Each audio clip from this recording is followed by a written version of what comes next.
hal yang tidak terduga pada kelompok kami. Dan sekali lagi terima kasih kesempatan di harus live di sini. Baik, saya mulai. Halo sahabat ASN dan seluruh pemirsa dimanapun berada. Bersama dengan kami lagi dalam selamat datang di podcast ASN Bersuara. Tempatnya kita ngobrolin isu-isu seru seputar dunia birokrasi atau dunia pemerintahan dengan gaya yang santai tetapi tetap tersirat makna dan manfaat yang luar biasa. Selamat pagi, salam sejahtera untuk kita semua. Assalamualaikum warahmatullahi wabarakatuh. Salam, Waalaikumsalam warahmatullahi Om wabarakatuh. Swastiastu, Namo Buddhaya, Rahayu, Rahayu, Rahayu. Merdeka. Merdeka.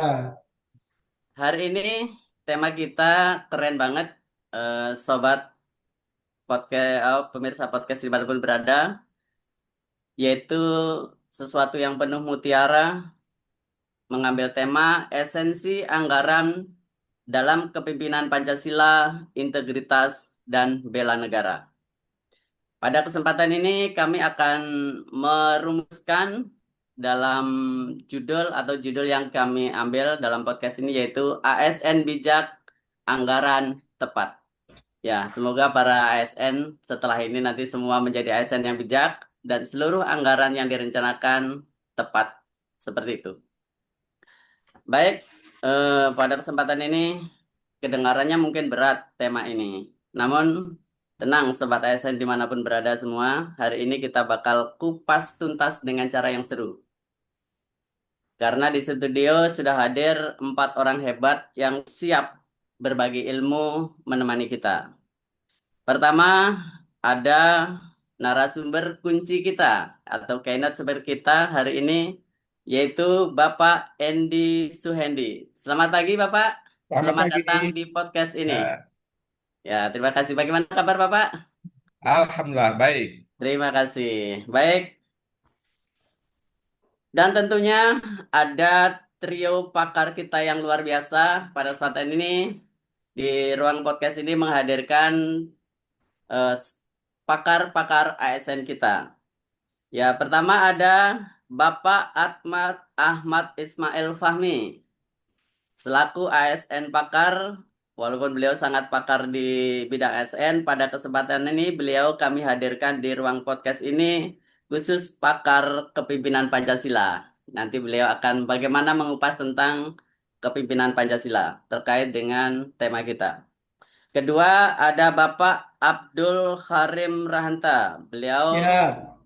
gimana Pak Karim? Assalamualaikum warahmatullahi wabarakatuh. Waalaikumsalam. Apa Salam. kabar? Sehat? Alhamdulillah sehat.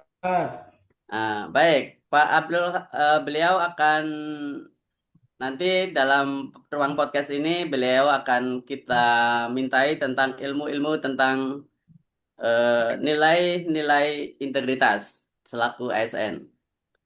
Kemudian satu-satunya narasumber kita yang luar biasa, Sri Kandi kita telah hadir juga bersama kita di ruang podcast ini, Ibu Fatmawati. Ya, Selamat datang Ibu, apa Assalamualaikum, kabar? salam sejahtera Terima buat kasih kita Ibu. semua. Ya, luar biasa. Pada kesempatan ini, beliau hadir di ruang podcast ini. Beliau nanti kami hadirkan untuk memberikan pemahaman dan penjelasan tentang bela negara. Terima kasih kepada keynote speaker dan 3 narasumber yang sudah hadir di sini semua. Selamat pagi dan selamat datang serta terima kasih semuanya. Nah, para pemirsa dan juga semua sahabat ASN bersuara di podcast ini yang berbahagia dimanapun berada.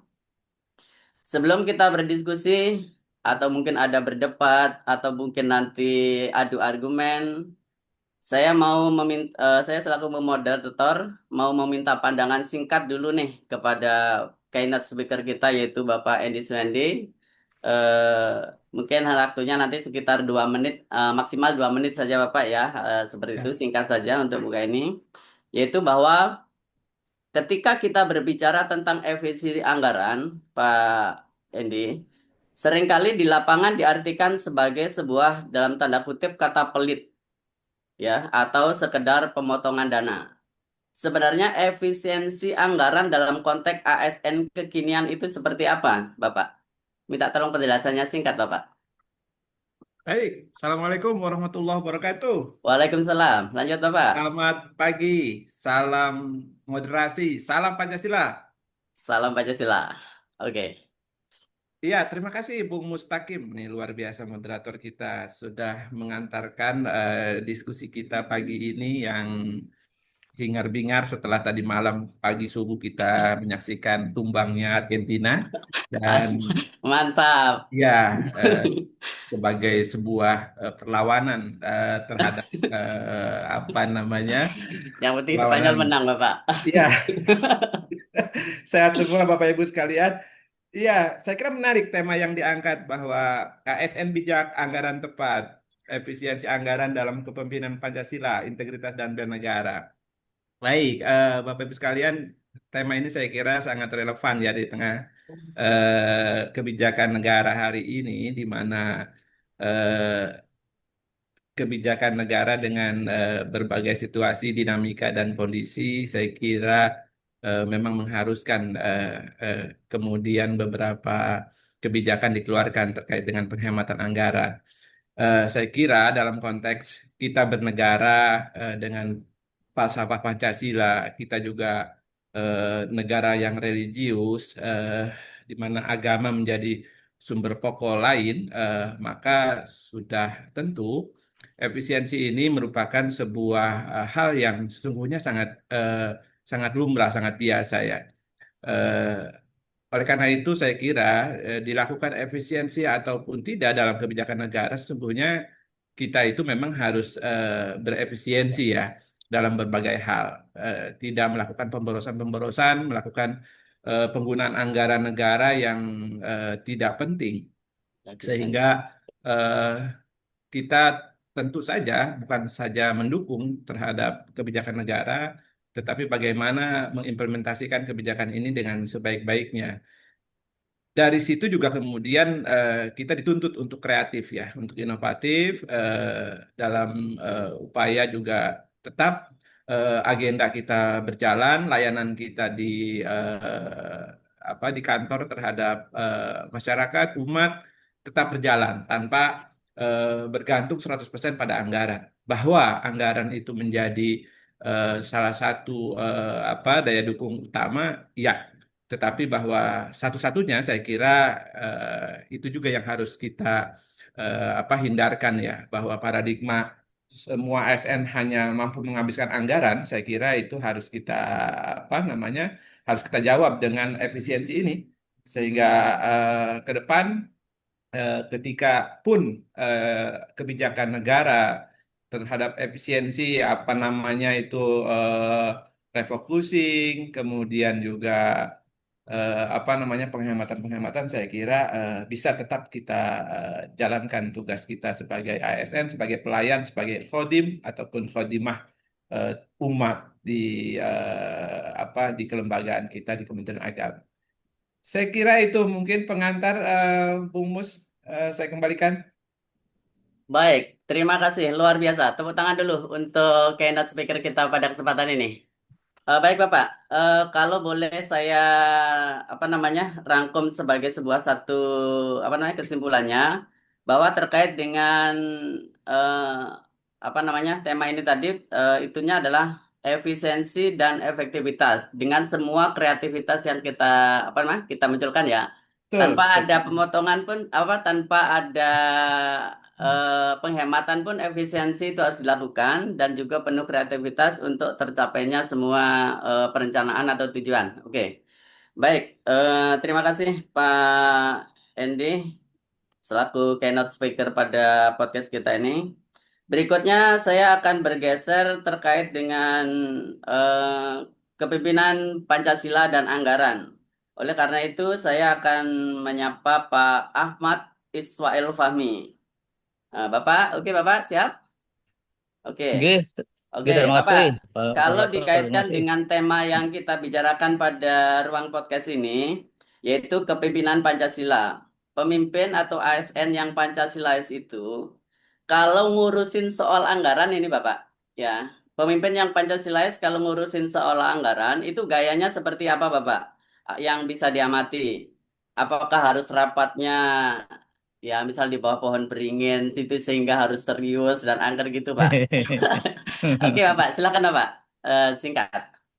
Oke, terima kasih Bapak yang saya hormati, moderator, keynote speaker, dan kawan-kawan narasumber.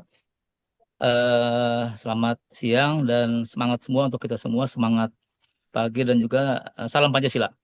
Salam Eh, Pancasila. Silakan, Pak. Bapak Ibu yang kami hormati, yang pertama adalah kami sampaikan bahwa sebenarnya esensi dari efisiensi anggaran berdasarkan kepemimpinan Pancasila adalah pendekatan pengelolaan keuangan negara atau daerah yang berorientasi pada pemenuhan kebutuhan rakyat secara adil, transparan, dan akuntabel. Prinsip ini menuntut para pemimpin untuk mengutamakan kesejahteraan masyarakat luas di atas kepentingan seremonial atau birokrasi yang berlebihan.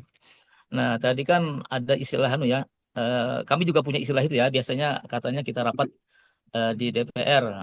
DPR itu kan istilahnya di bawah pohon beringin ya, bisa dibilang di DPR di Iya, bawah iya. pohon beringin. Iya. Jadi gini Pak ya, kepemimpinan Pancasila itu intinya adalah bahwa keadilan sosial dan musyawarah. Keadilan sosial dan musyawarah. Hmm. Pemimpin yang Pancasilais tidak akan membiarkan anggaran habis hanya untuk fasilitas ruangannya yang mewah. Sementara fasilitas pelayanan publik di kantornya terbengkalai. Jadi kita ada yang namanya istilah ada kebutuhan dan ada keinginan. Nah, jadi pemimpin yang Pancasilais itu selalu mengutamakan yang namanya kebutuhan organisasi. Sepanjang itu merupakan kebutuhan dan untuk kemaslahatan teman-teman ASN di kantor itu sah-sah saja. Nah, cuma kalau itu dikaitkan dengan keinginan seorang top leader atau seorang decision maker atau seorang pimpinan di kantor, eh, itu sudah tidak mencerminkan pemimpin yang Pancasilais, karena bagaimanapun pemimpin yang Pancasilais itu selalu mengutamakan kepentingan orang banyak di atas kepentingan pribadi dan kepentingan golongannya. Nah, Oke. kemudian Oke. dalam sila kelima sudah dijelaskan bahwa keadilan sosial artinya alokasi anggaran harus berkeadilan. Pemimpin harus punya empati.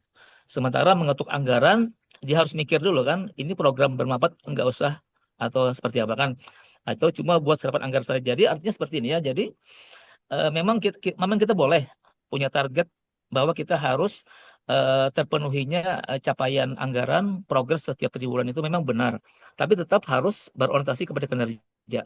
1 rupiah pun anggaran yang kita keluarkan itu harus bernilai kinerja. Bukan hanya sebatas seremonial, kita harus memenuhi target resi anggaran, cuma harus juga dibarengi dengan kinerja seperti itu. Demikian sementara dari Oke. saya. Terima kasih. Oke, baik Bapak, terima kasih. Kalau tadi saya melihat, mudah-mudahan bukan sindiran untuk para ASN kita, atau mungkin mudah-mudahan tidak ada. Tadi ada kata apa fasilitas ruangannya mewah, tetapi ini seperti itu. Baik, mungkin masih satu sedikit lagi Bapak ya, sebelum saya bergeser ke narasumber berikutnya, ada sesuatu hal yang keren tadi yang saya simak. Terkait dengan serapan anggaran. Sering banget tuh yang dalam konteks apa namanya birokrasi itu ada istilah yang penting habis di akhir tahun. Nah, Pak, singkat saja Pak, tantangannya apa bagi pemimpin ASN sekarang ini Pak? Singkat Baik, saja. terima kasih. Eh, Tantangannya adalah berani berkata tidak, ya. Berani Berani berkata berkata tidak. tidak pada program-program titipan yang tidak prioritas. Jadi Oke, pemimpin keren. Pancasila adalah pemimpin itu harus akuntabel kepada Tuhan, negara, dan masyarakat. Seperti itu.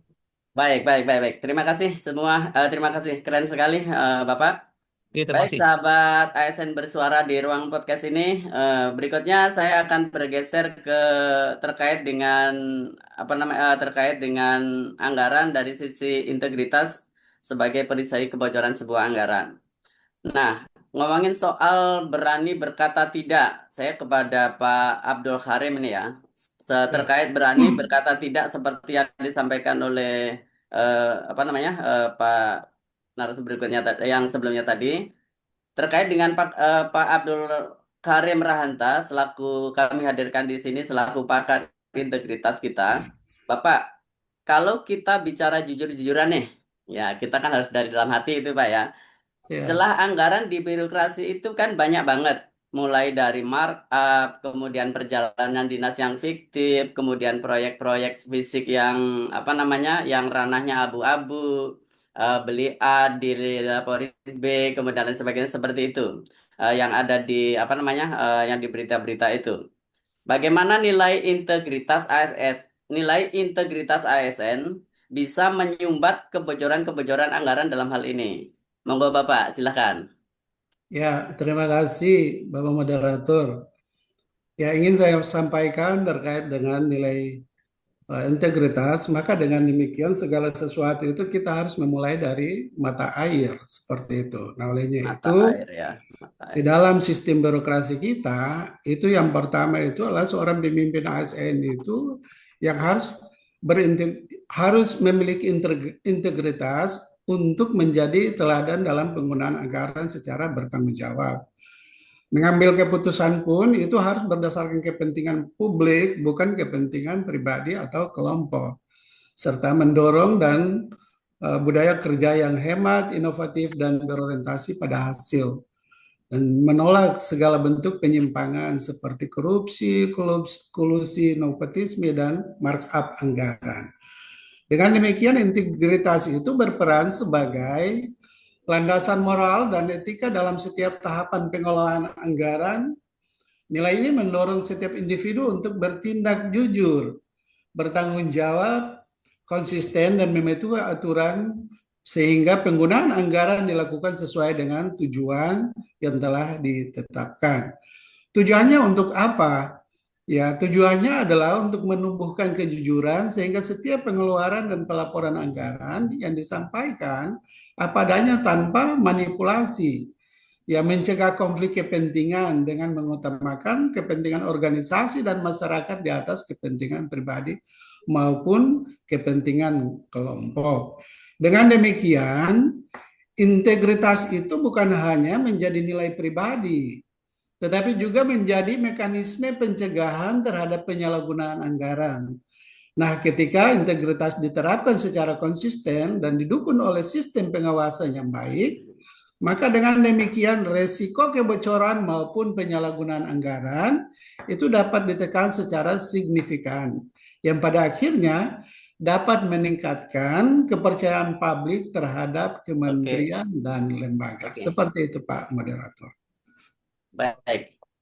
Baik, terima kasih kepada apa namanya narasumber kita pada kesempatan ini Pak Abdul Karim. Ya, Intinya bahwa integritas itu adalah eh, jujur dari dalam ya, bersih dan lain ya, sebagainya. Kemudian seperti itu. betul. Saya kira tadi mau disampaikan apa? Saya tadi akan sangat panjang beliau. Saya selalu pakar di situ. Tapi Ya, mengingat waktu, saya akan langsung ke Bu Fatma nih. Eh, ya, Nah, Ibu, biasanya kalau dengar kata-kata bela negara, yang terbayang di otak kita itu latihan semi militer, merangkak di lumpur, atau pegang senjata. Tetapi hari ini kita bahas bela negara lewat efisiensi anggaran. Bagaimana ini memiliki hubungan ya, Bu ya? Memangnya ketika kita berbicara bela negara itu bisa urusannya itu pakai dengan kalkulator. Kalau soal anggaran kan harus menghitung dengan kalkulator. Kepada Ibu Sri Kandi kita, Bunda Fatmawati, silakan. Baik, terima kasih banyak Bapak Moderator yang sangat berapi-api nih, menimbulkan kita selaku narasumber handal katanya gitu, yang sangat proporsional mungkin ya, walaupun masih sana sini gitu. Baik, Bapak Moderator, Bapak narasumber-narasumber lainnya, saya ucapkan terima kasih. Kaitan dengan bela negara, kalau dikaitkan dengan anggaran, kita bisa lihat dulu dari pasal 27 ayat 3 dan pasal 30 ayat 1 di Undang-Undang Dasar 1945. Kita lihat di situ adalah landasan konstitusional utama yang mengatur kewajiban bela negara. Pasal tersebut menegaskan bahwa bela negara bukan sekedar hak, tetapi adalah kewajiban kita selaku ASN. Mudah-mudahan kita semua sudah sepakat dengan pasal tersebut. Bela negara seperti apa yang disampaikan oleh moderator tadi, Ini tidak selalu diartikan dengan memanggul senjata atau bertempur dan lain sebagainya. Jadi di era modern dan tantangan ekonomi yang saat ini, bela negara dapat diwujudkan melalui efisiensi anggaran.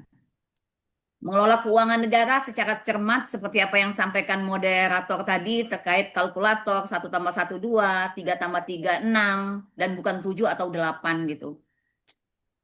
Dan untuk mengoptimalkan dana tersebut untuk kesejahteraan masyarakat merupakan wujud nyata cinta tanah air. Konsep ini sangat relevan diterapkan oleh ASN maupun masyarakat umum seperti itu, Pak. Iya. Yang pertama bisa kita lihat dalam hal pengabdian profesi, itu melaksanakan tugas dengan penuh integritas, disiplin, dan memberikan pelayanan publik terbaik, terutama saat instansi menghadapi penyesuaian dana yang seperti kita rasakan saat ini. Seperti kalau Betul. saya rasakan di subdit saya banyak anggaran-anggaran yang efisiensi, bahkan disipanya sudah nol, nggak ada. Itu karena ada beberapa hal yang perlu dikondisikan dengan keadaan yang sekarang ini sama-sama mungkin kita rasakan di setiap direktorat ataupun setiap organisasi di kementerian dan lain sebagainya. Yang kedua, masalah optimalisasi dana. Itu memastikan setiap rupiah dan anggaran pendapatan belanja APBN. Jadi harus digunakan sesuai dengan sasaran demi pelayanan dan pembangunan yang berkualitas. Nah, ini dampak langsung dari efisiensi di atas dapat dialihkan ke program prioritas masyarakat seperti pendidikan, seperti halnya yang kita rasakan di Pendis, kesehatan, irigasi, dan ketahanan pangan. Kalau anggaran untuk bela negara itu adalah instrumen strategis untuk membangun karakter, nasionalisme, dan kepemimpinan Pancasila. Jadi ASN biaya ini dialokasikan dari APBN untuk membentuk sikap rela berkorban. Jadi kesadaran berbangsa serta kemampuan awal bela negara. Berikut ini mungkin sebagai poin-poin utama untuk anggaran tersebut. Yang pertama bisa kita lihat dalam pembentukan karakter. Jadi modul ajar, lokakarya, dan pelatihan untuk menanamkan nilai dasar seperti cinta tanah air dan kesadaran berbangsa. Jadi bisa kita lewat dari hal anggaran, yang mana yang lebih prioritas. Yang kedua, implementasi kebijakan. Jadi bisa untuk membiayai aksi perubahan yang dilakukan oleh kita di instansi masing-masing yang berorientasi pada pelayanan publik dan ketahanan nasional. Mungkin begitu, Pak Moderator. Oke.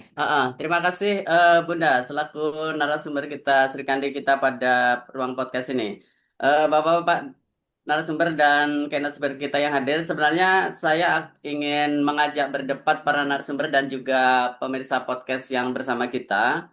Karena ini mengingat waktu para kesibukan yang lain, Pak narasumber kita ada kesibukan yang sangat mendesak. Kita harus potong dulu podcast ini, kita bersambung di podcast berikutnya, di sambungan podcast berikutnya, karena saya sebenarnya sudah memiliki kasus untuk yang diperdebatkan, yaitu bagaimana ketika apa namanya ketika anggaran di akhir tahun itu tinggal 25%, bagaimana pelaksanaannya dari sisi kepemimpinan Pancasila, dari sisi integritas, kemudian dari sisi bela negara. Namun terbatas apa namanya karena tidak bisa kita lanjutkan. Kita akan bertemu di podcast lanjutan ASN bersuara di tema apa namanya ASN bijak anggaran tepat. Mungkin untuk kalimat penutupnya kepada Bapak Endi Suhendi, singkat saja pada podcast di tahap pertama ini, silakan Bapak. Iya, terima kasih Pak Mus dan para narasumber super. eh, saya menikmati betul ya apa yang disampaikan tadi tentang bagaimana integritas moral dan juga kompetensi dalam mm, apa namanya mengelola anggaran. Saya kira ini menjadi komitmen kita bersama ya bahwa eh, celah korupsi itu ada bukan hanya keadaan iman, bukan hanya ketiadaan iman, tetapi juga integritas yang mungkin tidak dijunjung tinggi sedemikian rupa. Jadi bisa jadi orang yang beriman, beragama, tetapi memang tidak punya komitmen dan tidak punya integritas, sehingga celah-celah itu bisa dibuat sedemikian rupa. Oleh karena itu saya kira sebagai insan ikhlas beramal, keluarga besar Kementerian Agama, kita terus menjadikan ini sebagai tolok ukur ya, tolok ukur keberhasilan pengelolaan anggaran. Pak Menteri sering menyampaikan kita itu adalah baju putih yang ketika ada noda sedikit saja kita akan sangat terlihat nampak, sehingga memang dengan segenap fasilitas yang dimiliki oleh kita para pejabat-pejabat di kementerian, meskipun masih di angka 70% tukin kita, saya kira bagaimana kita menyikapi, mensyukuri, dan rezeki itu bagi kami, rezeki itu adalah apa yang kita dapatkan secara sah. Jadi semangat untuk menjadi pengelola anggaran yang Bijak. kompeten dan juga berintegritas moral kuat. Demikian. Oke. Baik, tepuk tangan untuk para narasumber kita dan keynote speaker kita. Terima kasih kepada Bapak Andy Swendi selaku keynote speaker. Terima kasih kepada Bapak Itmas Flami sebagai narasumber kita di Kepemimpinan Pancasila, Bapak Abdul Terima Karim kasih, terima Rahana kasih. narasumber pakar integritas, dan Bunda Fatmawati di ASN pakar bela negara. Sobat ASN, kesimpulan kita hari ini jelas bahwa efisiensi anggaran bukanlah sebuah pembatasan, melainkan sebuah pembuktian. Bukti bahwa kita memimpin dengan hati Pancasila, bekerja dengan bersih, integritas, dan mencintai negara ini dengan aksi nyata bela negara. Baik, saya selaku moderator Mustaqim pamit undur diri. Tetap berintegritas, tetap semangat, dan sampai jumpa di episode ASN Bersuara berikutnya. Wassalamualaikum warahmatullahi wabarakatuh. Selamat pagi. Om Santi, Waalaikumsalam Santi, Santi warahmatullahi Om. wabarakatuh. Namo Waalaikumsalam Buddhaya, warahmatullahi Rahayu, wabarakatuh. Rahayu, Rahayu. Terima kasih. Terima kasih. Baik, Salam terima Pancasila. kasih. Terima kasih. Salam.